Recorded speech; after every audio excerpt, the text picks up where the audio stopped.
ہندوستان آپ کا ازل کا دشمن ہے، میری یہ بات یاد رکھیے گا۔ یہ امن کی آشا یہ فضول بکواس ہے، اس پر اعتبار نہ کیجیے گا۔ اگر ہندوستان نے دوست بننا ہوتا تو وہ کشمیر میں 7 لاکھ فوج نہ اتارتا اور میری ہزاروں کشمیری بہنوں کے سر سے دوپٹہ نہ کھینچتا۔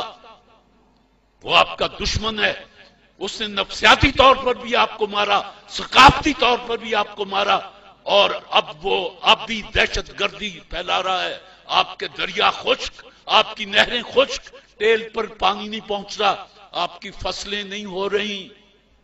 اگر یہی صورتحال رہی، امن کی آشائیں ایسی رہیں، تو خدا معاف کرے میں بڑا بھیانک نقشہ دیکھتا ہوں۔ ہمیں کوئی جینیس لیڈر نہیں ملا۔ آج لوگ 2 سڑکیں بنا کے، 4 پل بنا کے، 2 تالاب بنا کے اور بڑے فخر سے اخبارات میں تصویریں چھپواتے ہیں اور بڑے بڑے بیانات دیتے ہیں۔ میں آپ سے گواہی سے پوچھتا ہوں کہ میرے رسول صلی اللہ علیہ وآلہ وسلم نے مدینہ میں، مکہ میں کتنے پل بنائے تھے، کتنی سڑکیں بنائی تھی؟ کوئی پل نہیں بنایا، کوئی سڑک نہیں بنائی۔ کیا بنایا؟ قوم بنائی۔ جب قوم بن جاتی ہے، پل خود بن جاتے ہیں، سڑکیں خود بن جاتی ہیں۔ آپ کو پتا ہے کہ اب ایک سازش کے تحت پاکستان کی اسمبلی کا الیکشن کروڑوں روپے کا بنا دیا گیا ہے۔ جس کی جیب میں کروڑوں ہیں وہ الیکشن لڑ لے۔ طارق عزیز تو نہیں لڑ سکتا، چاہے ساری عمر گلا پھاڑتا رہے۔ 5 سال کے بعد یا جب بھی وقت آتا ہے، آدھے ادھر آ جاتے ہیں، آدھے کرسیوں پہ بیٹھ جاتے ہیں اور یہ بے مغز باتوں پر شور مچاتے ہیں۔ یہ آدھے ادھر والے، اس لیے کہ ان کا کام ہی شور مچانا ہے۔ ادھر والے تسلی دیتے رہتے ہیں ہار پھول پہن کے کہ اگلے سال ہم یہ کر دیں گے، اس کے اگلے سال یہ کر دیں گے، اور دیکھو ہم نے یہ کیا تھا گے ہے نہیں کہیں ان کے پاس۔ یا تو تھا اور ان کی اپنی طرز زندگی۔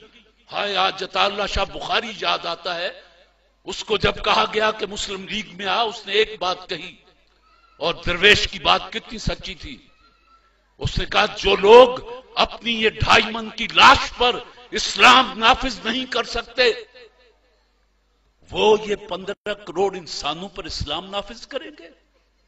یہ عطا اللہ شاہ بخاری مرحوم ملتان میں آسودہ خاک ہیں، یہ ان کا کہا ہوا فقرہ ہے۔ میرے رسول صلی اللہ علیہ وآلہ وسلم نے ایک ارشاد فرمایا تھا، یہ حدیث نبوی ہے کہ دیکھو اپنے درمیان طبقات پیدا نہ ہونے دینا ورنہ تباہ ہو جاؤ گے۔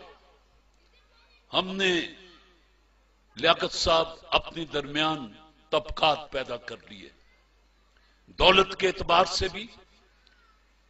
ایک طبقہ جو خط غربت سے نیچے چلا گیا، دوسرا طبقہ جن کو پتہ ہی نہیں ان کے پاس کتنا ہے۔ طبقات، تعلیمی نظام 4-4، 5-5، اس 7,96,095 مربع کلومیٹر جس کو پاکستان کہیں، یہاں 5-5 نظام تعلیم چلے، قوم کیسے بنتی؟ وہ یگانگت کیسے آتی؟ وہ یکجہتی کیسے پیدا ہوتی؟ غریب کا بچہ تپڑوں والے سکول میں اور اس کو ڈیل کرنے والے قصائیوں جیسے چہرے والے ماسٹر، اور بعض ایچسن میں، برن ہال میں، جی سی میں، اور ادھر اسلامیہ سکول، ادھر مولوی بیٹھا صرف قرآن اور حدیث ناظرہ پڑھا رہا ہے، ترجمہ نہیں بتا رہا، اس کو خود نہیں آتا۔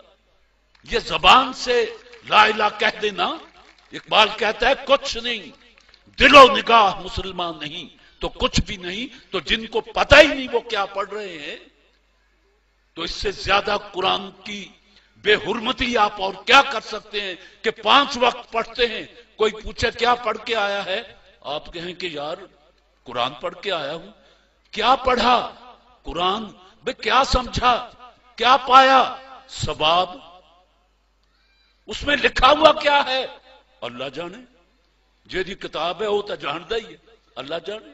لیکن میں ایک غلط فہمی آپ کے ذہن سے نکال دوں کہ دنیا کے جدید علوم میں سے صرف 30% علوم ایسے ہیں جن کی وارث انگریزی زبان ہے.